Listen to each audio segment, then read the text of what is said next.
Bapak Ibu yang dikasihi Tuhan, izinkan saya melontarkan satu pertanyaan kepada kita semua sebelum kita masuk dalam pembahasan firman Tuhan hari ini. Saya rindu bertanya kepada kita semua, pernahkah Bapak Ibu merasa terlalu lelah menjalani aktivitas sehari-hari? Bapak Ibu merasa sibuk sepanjang hari, tapi ketika mau tidur atau mengakhiri aktivitas sepanjang hari itu kita bertanya, apa yang sudah saya buat hari ini ya? Apa hal bermanfaat yang sudah saya kerjakan ya? Saya ngapain aja ya sepanjang hari ini? Perasaan baru bangun tiba-tiba udah mau tidur lagi. Bahkan mungkin besoknya lagi, seminggu ke depan, tahun berikutnya, mungkin terbesit dalam pikiran kita itu. Sekali lagi saya bertanya, Bapak Ibu pernah ngalami demikian? Selalu, selalu Bapak Ibu ya. Bapak Ibu yang dikasihi Tuhan, kalau kita pernah merasakan hal demikian, hal itu menjadi dasar kita untuk membahas tema hari ini, yaitu prioritas, tentang prioritas. Bapak Ibu yang dikasihi Tuhan, seringkali kita sibuk, tapi kita tidak fokus akan kesibukan kita. Seringkali kita lelah, tapi kita enggak produktif. Kita capek kerjakan ini, kerjakan itu, tapi sebenarnya enggak sesuatu yang bermanfaat menurut kita. Kadangkala kita bergerak, tapi kita enggak sampai kemana-mana. Sibuk kita sepanjang hari, tapi enggak tahu tujuannya kemana. Nah, untuk itu mari kita pahami hari ini tema yang cukup menarik untuk kita bahas dan dengarkan bersama tentang prioritas. Bapak Ibu yang dikasihi Tuhan, sekalipun mungkin kita sudah tahu apa itu prioritas, tapi mari kita ulas kembali bersama apa sih yang dimaksud dengan prioritas. Singkatnya adalah prioritas adalah hal yang diutamakan, hal yang didahulukan, hal yang dianggap lebih penting daripada yang lain. Ya kan? Singkatnya adalah prioritas adalah kemampuan untuk memilih hal yang penting di antara banyaknya hal yang penting. Izinkan saya bertanya lagi secara pribadi. Saya mau tanya sama Pak Yudi. Ya, kira-kira yang menjadi prioritas Pak Yudi saat ini itu apa?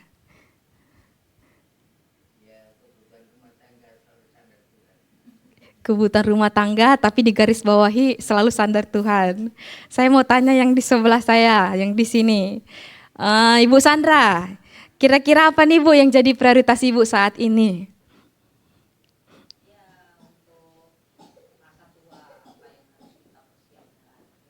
Iya, mempersiapkan di masa tua ya. Saya rasa dua orang saya tanyakan sudah cukup. Bapak Ibu yang dikasihi Tuhan, saya yakin bahwa kita semua punya prioritas, amin. Karena kalau orang nggak punya prioritas dalam hidupnya bisa terombang-ambing, nggak punya tujuan, nggak punya arah, ya kan? Nah, Bapak Ibu, masalahnya adalah hidup kita selalu memberikan banyak pilihan dan tugas secara bersamaan. Ya kan tadi seperti Bu Sandra sampaikan, prioritasnya adalah memikirkan masa tua nanti, masa depan nanti. Tapi kan bukan berarti hidup hanya tentang memikirkan itu saja ya Bu Sandra ya. Di saat yang bersama-sama Bu Sandra adalah oma di rumah. Di saat yang bersama juga adalah seorang istri. Di saat yang bersama juga adalah pekerja di tempat pekerjaannya. Di saat yang sama juga adalah pelayan di gereja. Nah, seringkali yang menjadi prioritas tadi memikirkan masa tua nanti tidak jadi fokus kita ketika kita melihat, saya harus utamakan yang di dalam dulu di tempat pekerjaan. Mungkin terlalu fokus dengan pekerjaan, banyaknya kesibukan.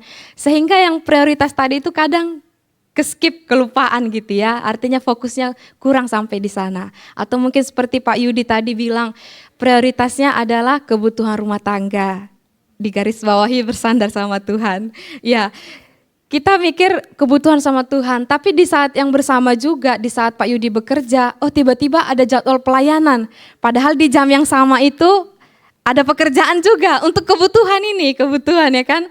Apalagi Pak Yudi kan kerjaannya nggak tetap ya, bukan yang setiap hari sama pekerjaannya kan tidak.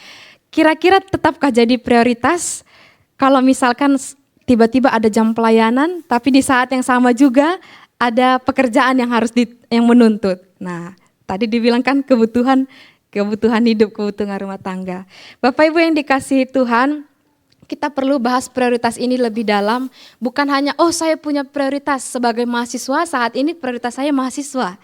Selama saya di sini prioritas saya adalah pelayanan.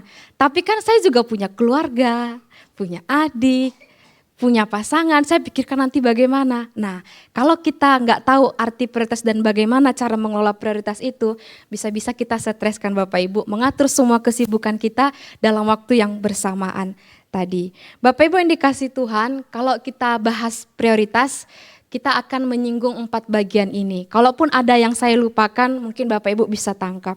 Yang pertama, prioritas itu berbicara tentang memilih dan mengorbankan. Kalau tadi Bu Sandra mempunyai prioritas untuk masa tua, berarti harus ada hal-hal yang dikorbankan. Mungkin ada hal-hal yang Ibu Sandra pahami. Ketika saya terlalu fokus untuk memikirkan masa tua, maka mungkin saya harus terus menabung mungkin secara ekonomi. Akibatnya apa? Hari-hari ini tidak dirasakan penghasilannya, itu contoh, tapi saya harap tidak demikian.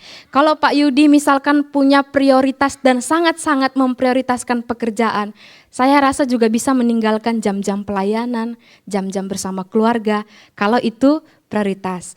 Ketika kita bicara prioritas, ada hal yang kita pilih A dan kita harus korbankan B, C, dan D, dan yang lainnya. Itu namanya prioritas.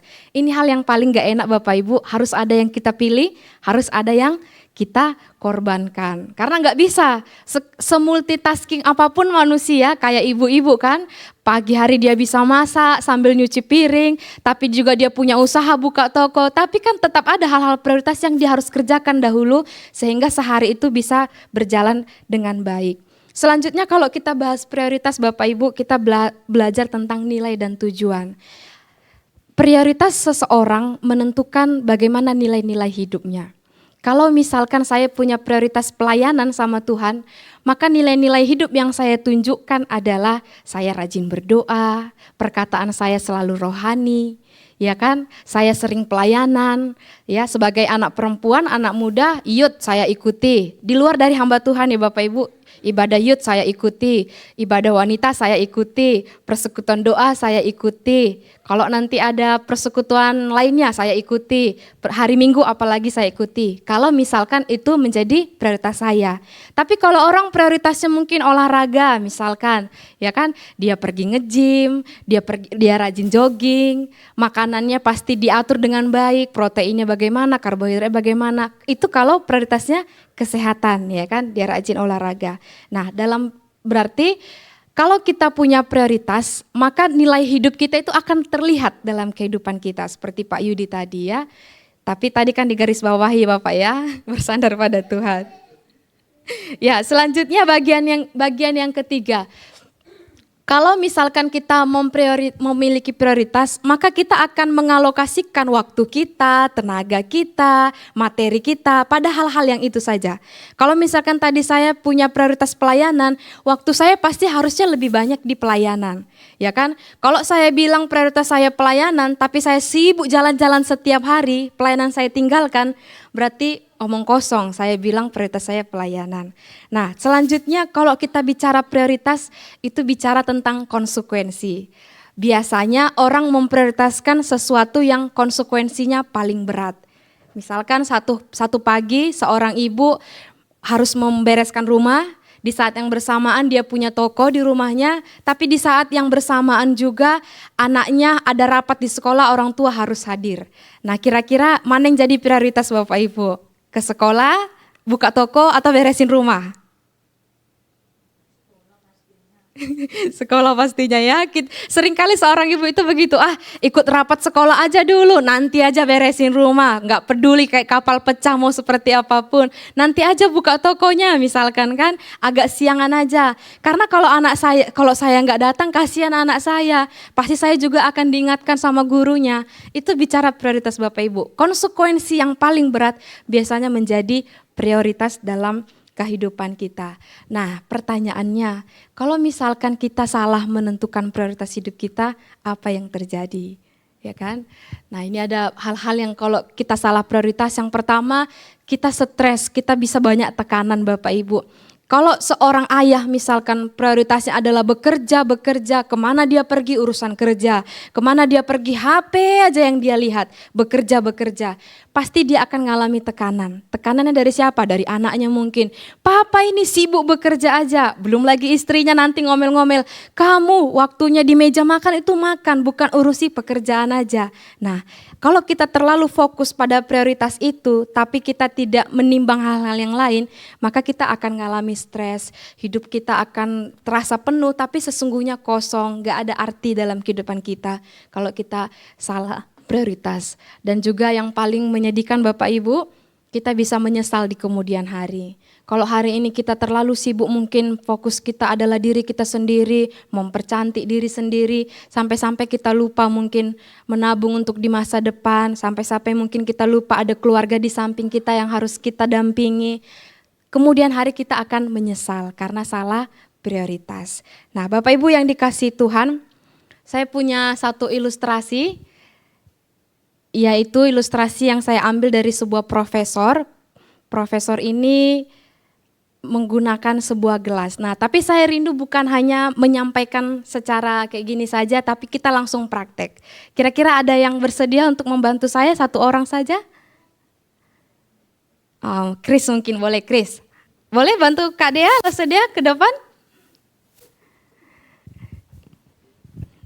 Oke, Bapak Ibu. Boleh bantu Kak Dea pegang ya. Hadap ke sana ya, hadap ke sana. Ini apa, Chris? Ini apa, Chris? Gelas. Ada isinya? Enggak. Kosong ya? Kosong. Tunjukkan sama Bapak Ibu, kosong. Ini bukan sulap, bukan sihir ya Bapak Ibu. Nah, ini ada sebuah batu besar ya Bapak Ibu ya. Izinkan saya mengisi ya. Pegang ya. Sudah penuh belum? Belum. Lagi ya. Sudah penuh belum? Sudah, coba tunjukkan sama ke depan. Sudah penuh? Tunjukkan sama yang ke depan, Bapak Ibu jemaat. Oke, sudah penuh Bapak Ibu? Sudah ya. Oke, saya isi lagi Bapak Ibu ya. Sekarang lebih kecil. Ini kerikil. Saya isi. Coba digoyang-goyang, Chris.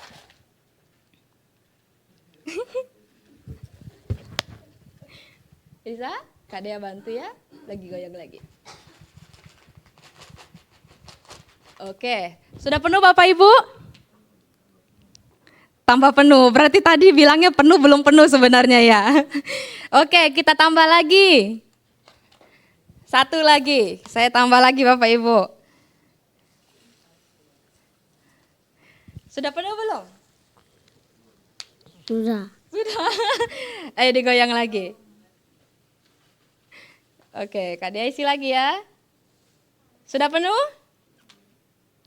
Sudah penuh, berat ya? Oke, terima kasih Chris, kasih tepuk tangan dong Bapak Ibu. Terima kasih, silakan duduk. Nah Bapak Ibu sudah penuh? Tadi pertama bilang penuh, makin diisi kok jadi nggak ada suara. Sudah penuh Bapak Ibu? Belum penuh?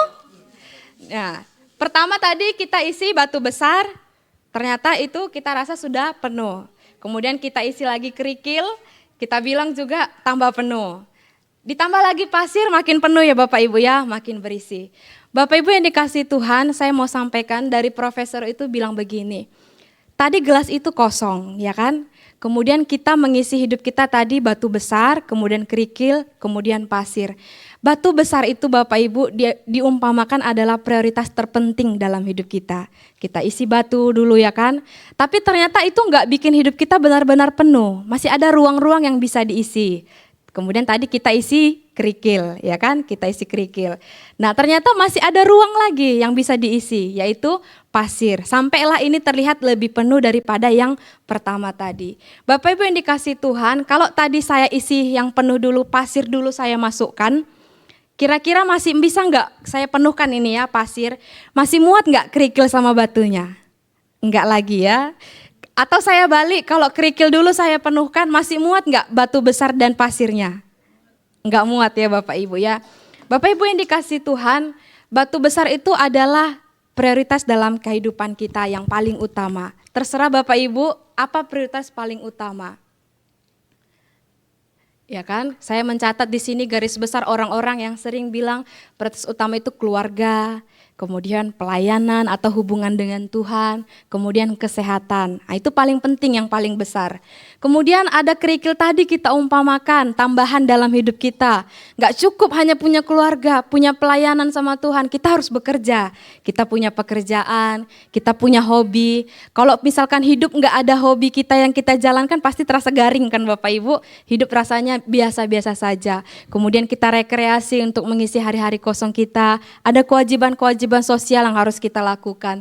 Dan yang terakhir itu pasir Bapak Ibu, yang semakin mengisi hari-hari kita. Ya kan, dengan cara kita main games, dengan cara kita scroll sosial media, dengan cara kita me time dan lain-lainnya. Tapi pertanyaannya Bapak Ibu, kalau misalkan tadi pasir dulu yang kita isi, kita setiap hari scroll sosial media, setiap hari kita hanya shopping aja kerjaannya, setiap hari kita hanya main gadget, main games, tapi kita lupa memberikan waktu untuk keluarga, maka nggak akan ada lagi waktu yang bisa kita isi dalam kehidupan kita. Karena sudah penuh dengan hal-hal yang tadi itu Bapak Ibu. Kita bilang nggak penting, bukan nggak penting, tapi ada hal yang lebih penting. Kerikil dan pasir itu hanya tambahan dalam kehidupan kita. Mau dibilang penting, tapi masih ada yang lebih penting dalam kehidupan kita. Nah, semoga ini bisa menggambarkan dalam hidup kita, jangan sampai kita salah memasukkan. Yang dimasukkan dulu kerikil-kerikilnya, baru pasirnya, sehingga nanti batunya tidak masuk Bapak Ibu. Nah, semoga ini menggambarkan bagi kita, nggak usah ditanya saya cari pasirnya di mana, saya cari batunya di mana. Kemarin Kak Fian sama Kak Wika itu bisa lihat saya, dia untuk apa pasir ini? Udahlah Kak, orang punya privasi, masa semua ditanya-tanya. Saya mikir dibuat nggak ya ini ya, tapi saya berharap kalau ada dibuat seperti itu Bapak Ibu itu bisa makin merenungkan, maksudnya bisa membayangkan, nggak hanya sekedar kata-kata saja. Ya, Bapak Ibu yang dikasih Tuhan, lalu bagaimana cara kita biar kita nggak salah memilih prioritas dalam kehidupan kita? Ya, saya punya hanya satu-satunya solusi untuk kita dan untuk saya pribadi. Yang pertama kita harus pilah, ya kan? Kita lihat diri kita, oh saya orang tua, saya pekerja, ya kan? Saya mungkin ketua RT, kalau ada yang ketua RT di sini, atau saya mungkin menjadi bos di tengah-tengah pekerjaan, baru kita pilih yang mana menjadi bagian prioritas dalam hidup kita. Kita pilih, kita pilah juga mana yang penting dan mana yang tidak penting.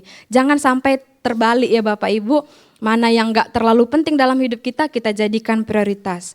Jangan sampai kemudian hari nanti kita menyesal, terlalu sibuk dengan diri kita, sampai kita lupa ada keluarga yang butuh kita perhatikan juga. Bapak Ibu yang dikasih Tuhan, saya rindu untuk membahas satu tokoh Alkitab. Banyak sekali tokoh Alkitab yang prioritaskan Tuhan, seperti Abraham, seperti Yusuf, seperti Maria Marta, ya kan Maria. Banyak sekali tokoh Alkitab.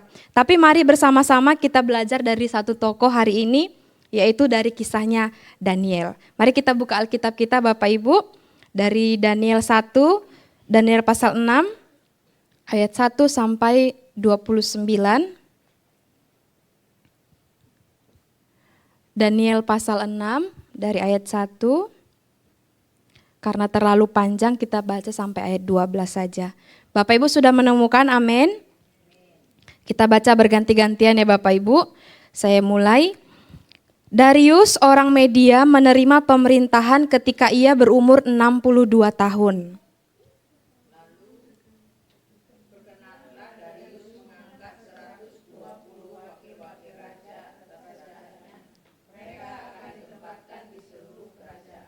Membawahi mereka diangkat pula 3 pejabat tinggi, dan Daniel adalah salah satu dari ketiga orang itu. Kepada merekalah para wakil-wakil raja harus memberi pertanggungan jawab supaya raja jangan dirugikan.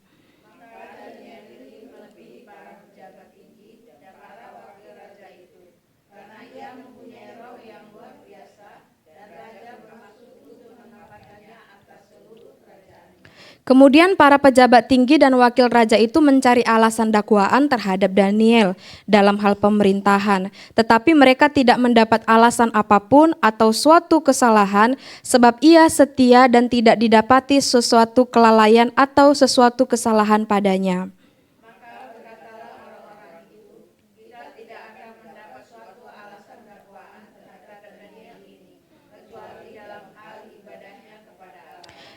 Kemudian bergegas-gegaslah para pejabat tinggi dan wakil raja itu menghadap raja serta berkata kepadanya, "Ya Raja Darius, kekallah hidup tuanku."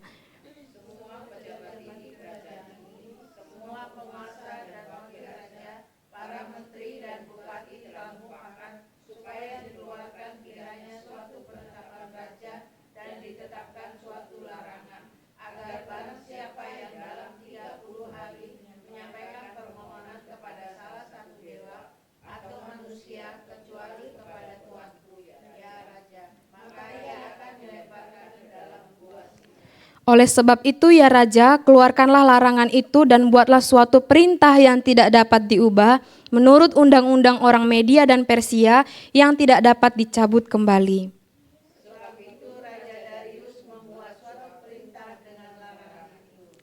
Demi didengar Daniel bahwa surat perintah itu telah dibuat, pergilah ia ke rumahnya, dalam kamar atasnya ada tingkap-tingkap yang terbuka ke arah Yerusalem. 3 kali sehari ia berlutut, berdoa serta memuji Allahnya seperti yang biasa dilakukannya.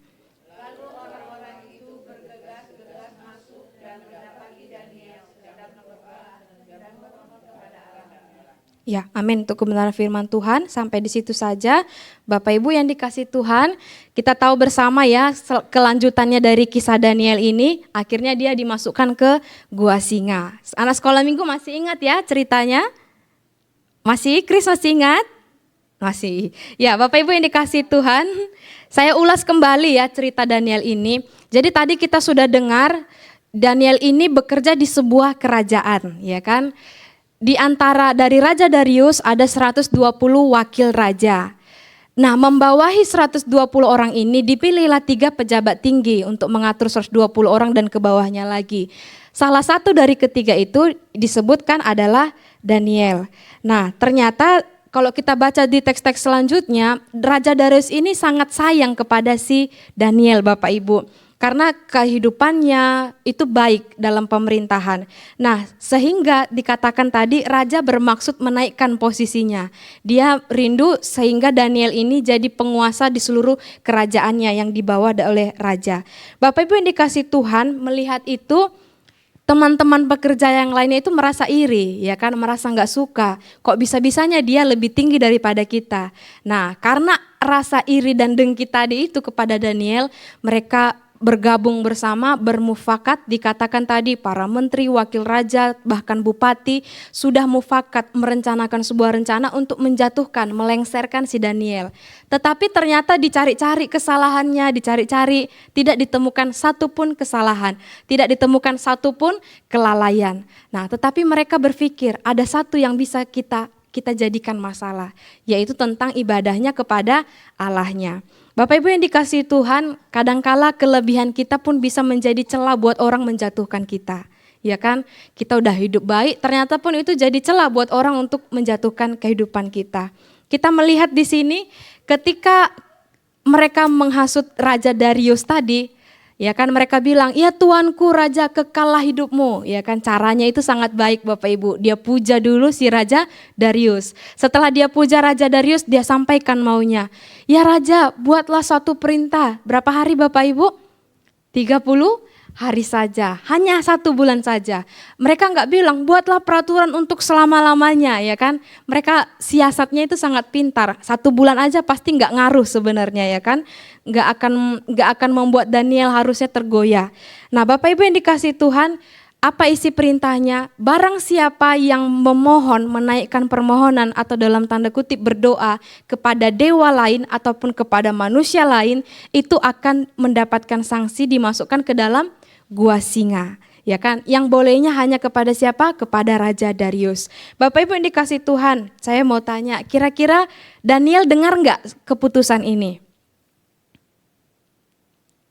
Tidak tahu ya. Kira-kira Daniel tahu nggak keputusan ini Bapak Ibu? Tahu. Tadi dikatakan demi didengar Daniel, ya kan? Daniel itu sebagai pejabat tinggi, apapun keputusan pasti dia harusnya tahu. Sesembunyi-sembunyinya orang merencanakan, pasti dia harus tahu. Nah, lebih jahatnya lagi Bapak Ibu, teman-teman rekan kerjanya itu bilang, buatlah ditandatangani, distempel lah, sehingga nggak akan bisa berubah hati Raja Darius ini, dikatakan demikian kan.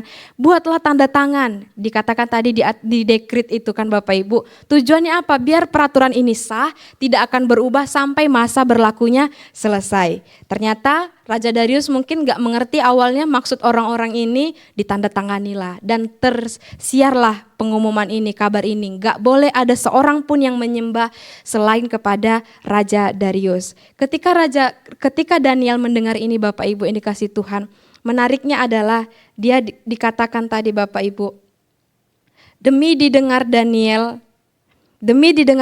bahwa surat perintah itu telah dibuat, pergilah ia ke rumahnya.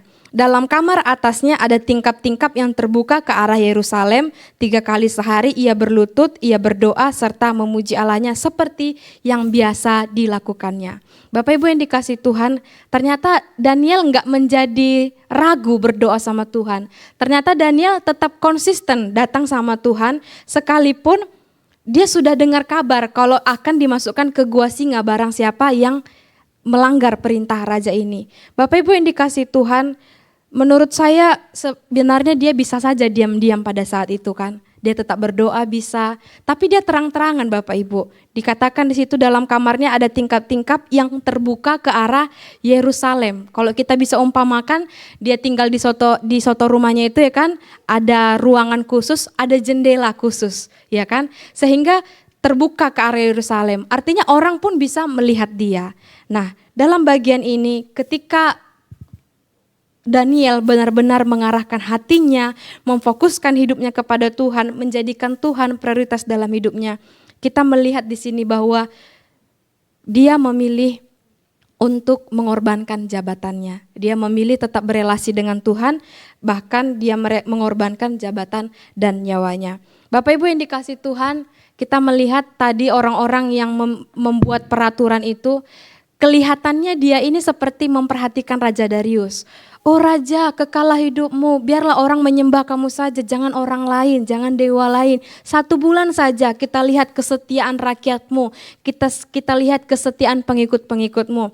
Seolah-olah dia ini sedang memperhatikan Raja Darius, tapi sesungguhnya mereka sedang mementingkan kepentingan diri mereka sendiri. Seolah-olah mereka ini sedang memuja dewanya, memuja Raja Darius itu. Ya Raja, kamulah panutan kami, seolah-olah seperti itu Bapak Ibu. Ternyata ada maksud terselubung di balik itu ya kan. Dia tidak menghiraukan Tuhan mereka, tidak menghiraukan Raja Darius, tetapi mereka fokus kepada kepentingan diri mereka sendiri. Bapak Ibu yang dikasih Tuhan, dalam bagian ini kita melihat bahwa ternyata setelah kita lihat kisah Daniel ini, kita lihat klasifikasi seperti ilustrasi tadi, yang menjadi batu besar bagi Daniel adalah relasinya dengan Tuhan. Ya kan, ibadahnya, dia berlutut, dia berdoa, dia memuji Tuhan setiap hari. Kemudian apa yang menjadi batu besar dalam hidupnya lagi? Ya, integritas dan kesetiaannya. Dikatakan tadi bahwa ia setia, roh yang ada padanya sangat besar dikatakan tadi. Dia punya integritas dalam pekerjaan. Sehingga dalam bagian ini Bapak Ibu yang dikasih Tuhan, ketika kita mau bilang prioritas saya Tuhan, bukan berarti kita mengabaikan pekerjaan kita secara duniawi. Ketika kita bilang prioritas saya Tuhan, kalaupun keluarga saya mencaci maki saya karena saya mengikut Tuhan, gak apa-apa. Mungkin kita pernah ngomong demikian Bapak Ibu. Tapi sesungguhnya dalam bagian ini kita melihat bahwa ketika Tuhan jadi prioritas, bukan berarti kita melalaikan tanggung jawab kita sebagai istri, ya kan? Istri terlalu sibuk pergi bolak-balik ke gereja, saya mau pelayanan. Tetapi sesungguhnya bukan itu yang Tuhan mau. Kalau kita punya prioritas juga di pekerjaan, berarti kita tidak mengabaikan juga pekerjaan kita. Bapak Ibu yang dikasih Tuhan, kita melihat juga hal yang terpenting kedua dalam kehidupannya adalah kerikil tadi itu, yaitu pelayanan sebagai pejabat tinggi dan nyawanya. Bapak Ibu yang dikasih Tuhan, banyak orang yang menjadikan nyawa itu prioritas paling utama. Dia jual semua hartanya kalau dia sakit ya kan, demi untuk menyelamatkan dirinya. Dia melakukan apa saja buat tubuhnya asuransi biar kalau ada apa-apa dia bisa selamat dan lain-lain.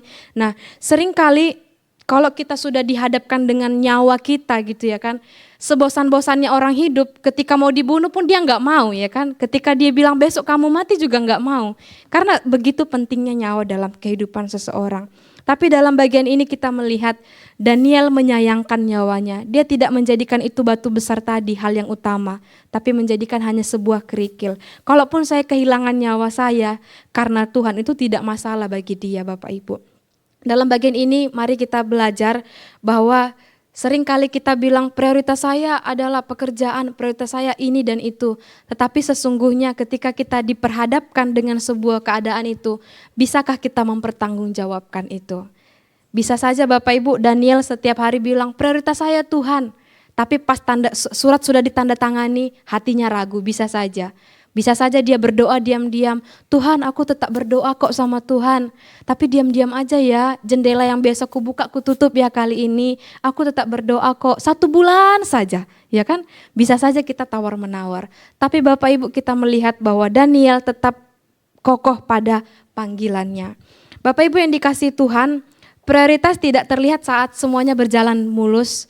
Tapi di saat prioritas itu dibuktikan di saat kita diperhadapkan dengan sesuatu hal yang penting juga. Seperti tadi Pak Yudi mungkin mau ngantar keponakannya, ya kan? Itu juga menjadi sebuah prioritasnya. Tapi di saat yang sama ada jam ibadah, ada pelayanan. Nah, bagaimana cara kita meresponi itu? Mana yang menurut kita prioritas? Bapak Ibu yang dikasihi Tuhan, mari kita melihat ayat yang sudah beberapa kali kita dengar sepanjang ibadah ini. Matius 6 ayat 33, mari kita baca bersama-sama. 1, 2, 3. Tetapi carilah dahulu kerajaan Allah dan kebenarannya, maka semuanya itu akan ditambahkan kepadamu. Bapak Ibu percaya janji Tuhan ini, amin? Percaya, amin? Ya, firman Tuhan berkata, tetapi carilah dahulu kerajaan Allah dan kebenarannya. Itu perintah. Di balik perintahnya ada janjinya. Maka semuanya itu akan ditambahkan kepadamu. Bapak Ibu, seringkali kita terlalu fokus dengan kehidupan kita. Seringkali kita hanya fokus tentang bagaimana keluargaku, ya kan? Bagaimana pekerjaanku, bagaimana diriku sendiri, atau mungkin sebaliknya kita terlalu sibuk bekerja, kita lupa merawat diri kita lupa mengasihani diri kita. Tetapi di sini ada hal yang penting Tuhan mau sampaikan. Dari semua prioritas yang sudah kita pilih tadi, Tuhan mau yang menjadi prioritas kita adalah kerajaan Allah. Kalau Tuhan bilang, kamu harus utamakan kerajaan Allah dan kebenarannya. Enggak sampai di situ kok Bapak Ibu. Maka semuanya akan ditambahkan kepadamu. Kalau mau dilanjutkan lagi, kesusahan sehari cukuplah sehari. Kesusahan besok ada lagi. Kesusahan besoknya lagi, masih ada lagi. Ya Bapak Ibu ya.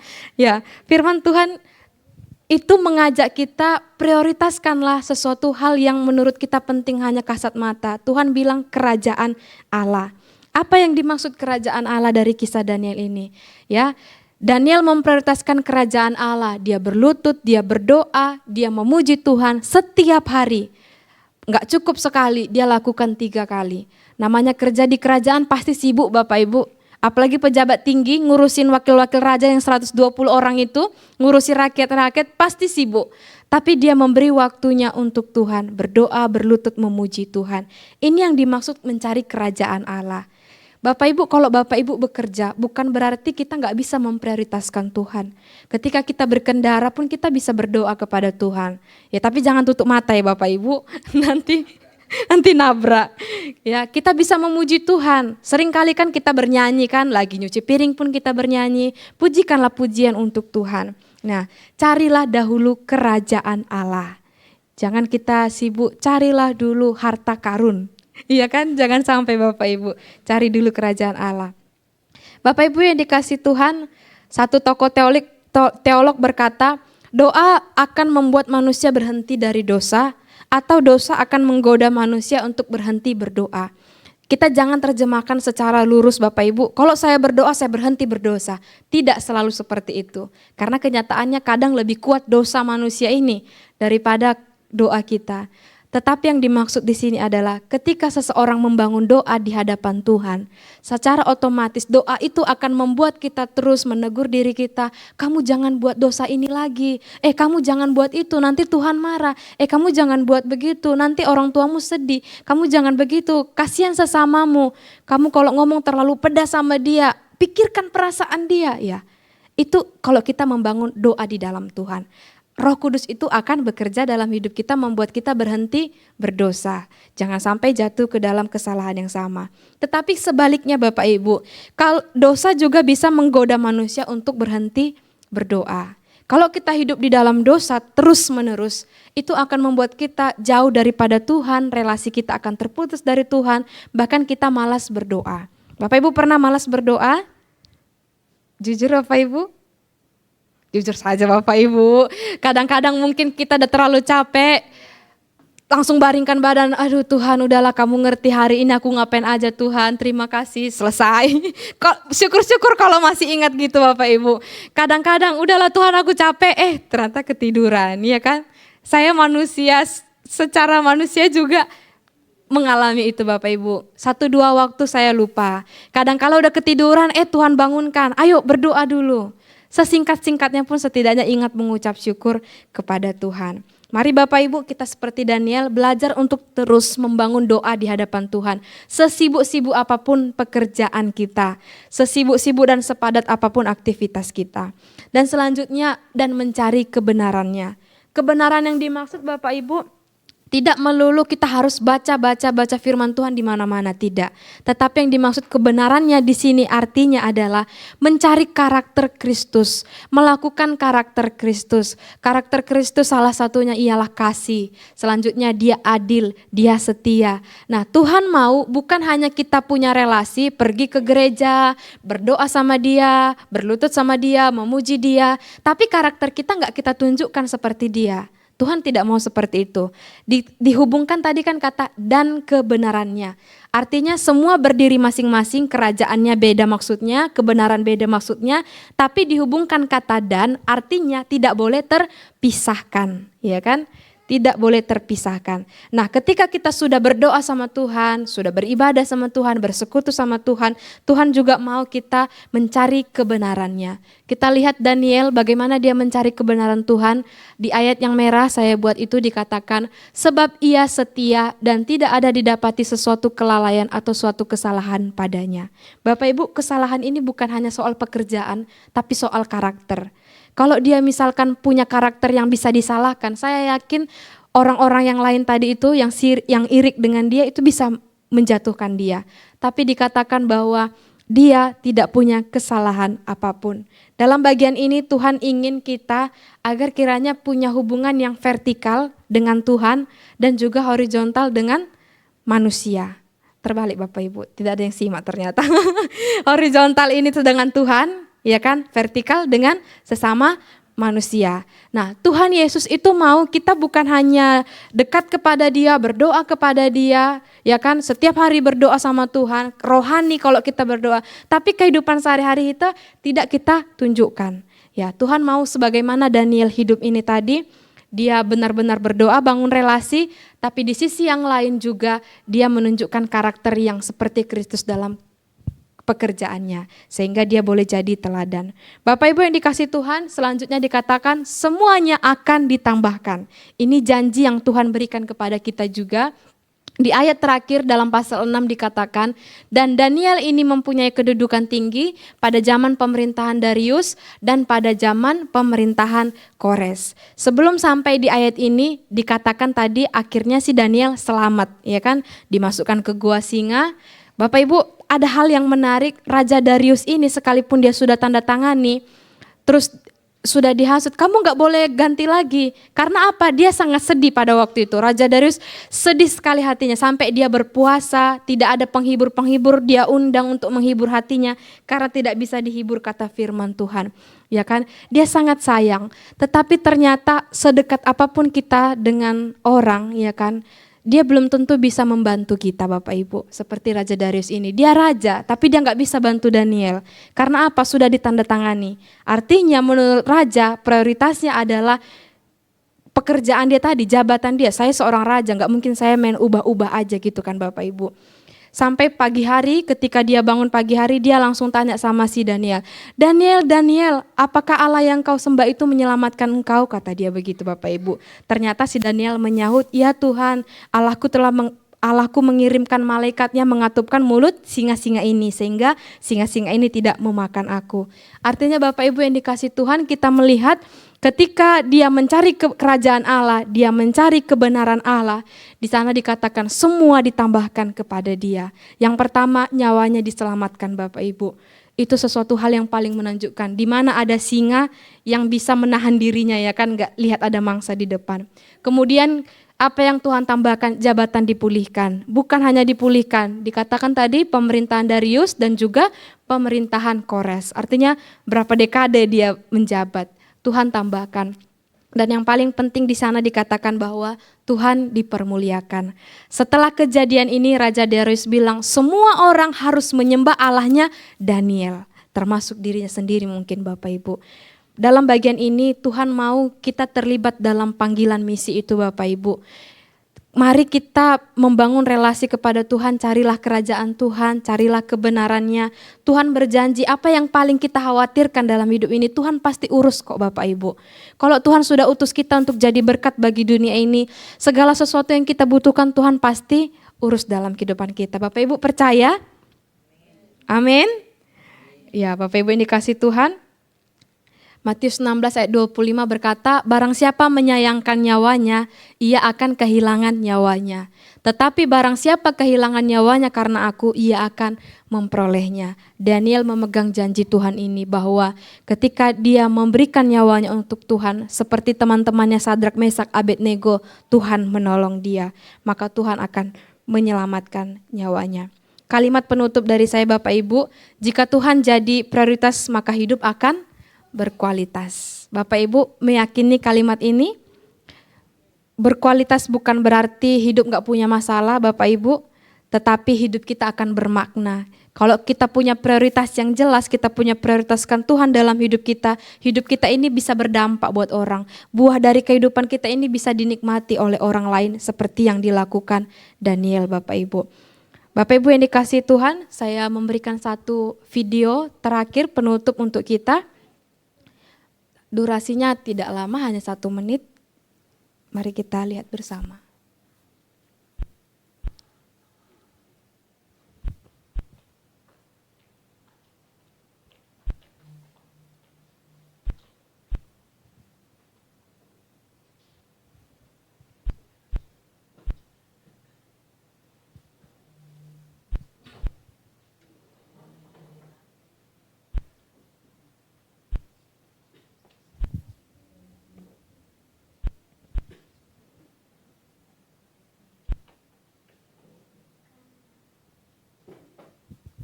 Yang teriak ini malaikat Bapak Ibu.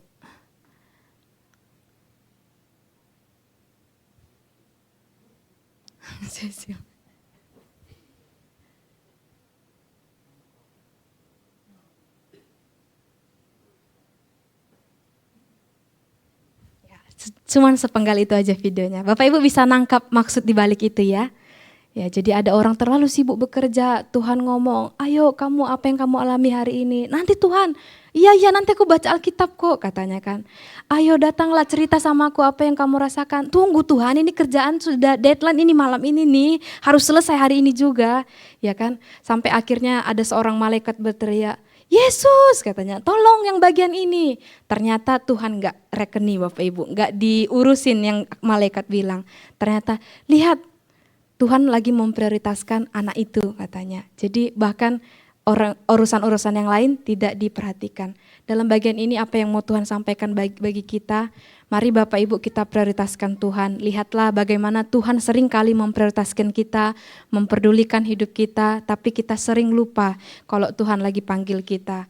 Nanti kalau kita sudah kena getuk kayak gini baru sadar, iya Tuhan, mohon ampun ya kan. Jangan sampai udah terlanjur terjadi, kita baru menyesal Bapak Ibu, baru ngerti, ya ampun selama ini Tuhan sudah panggil saya untuk datang kepada Dia. Kiranya ini boleh memberkati kita, biar kiranya firman Tuhan ini boleh semakin menguatkan. Mari kita berdoa.